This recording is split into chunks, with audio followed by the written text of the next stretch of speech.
જય હિન્દ, જય Bharat. Gautamsinh Sudan checkpost લાઈવમાં આપનું સ્વાગત કરું છું.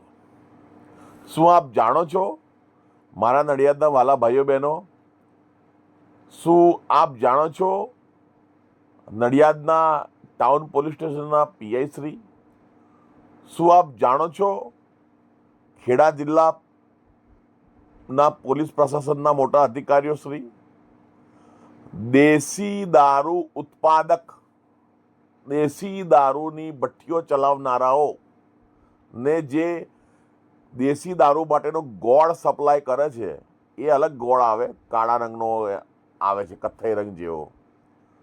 એ ખાવાના ઉપયોગમાં નથી આવતો, પરંતુ આ દેશી દારૂ બનાવવાના ઉપયોગમાં આવે છે.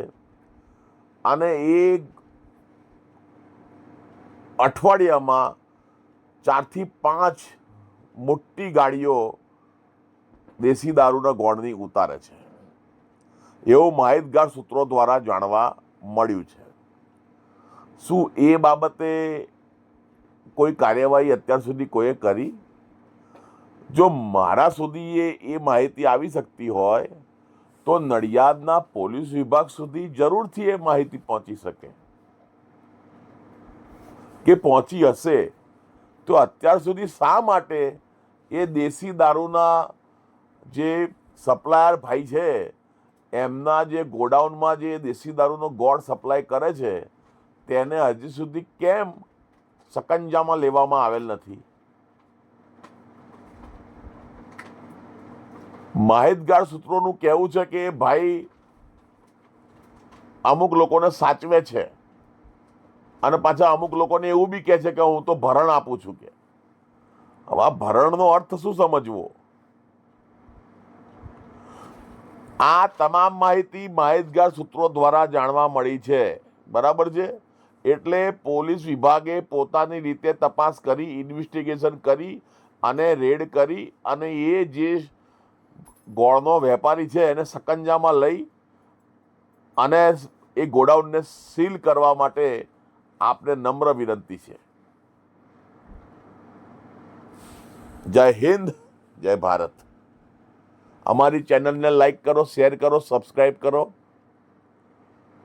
જો અમારા સમાચારોમાં કે કંઈક સુધારા વધારા કરવાનું હોય તો કહેજો. અમુક લોકો કહે છે કે તમે બહુ ધીમું બોલો છો, પણ ધીમું બોલવાનું કારણ એ છે કે આપણે ભાઈ નેશનલ લેવલની કોઈ ટીવી ચેનલ નથી, આપણે લોકલ લેવલે છીએ, અને બરાબર લોકોને સમજમાં આવે તે રીતે આપણે વાત કરવાની હોય છે. આપણે કંઈ ટીઆરપી માટે કે બીજી કોઈ અન્ય જાહેરાત માટે કોઈ ચેનલ નથી ચલાવતા.